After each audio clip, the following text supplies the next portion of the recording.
Hey, what's up? This is Ricardo at Parts People, and in this video, we'll outline the steps for completing a part replacement on your Dell PC. Visit our website and use this coupon for a 5% off discount.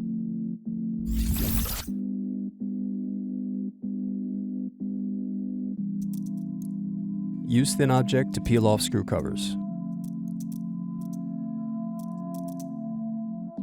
Now unscrew and remove base cover.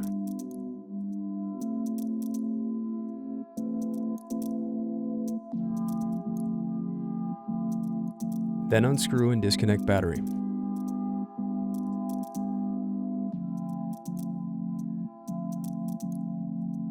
Then unscrew and remove brackets.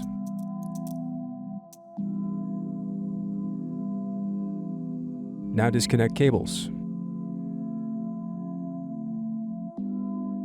Then unscrew and remove display assembly.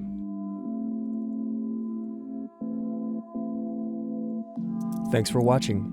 Don't forget to like and subscribe if you enjoyed this video. And if you need more, check out this playlist to watch other tutorials for your laptop.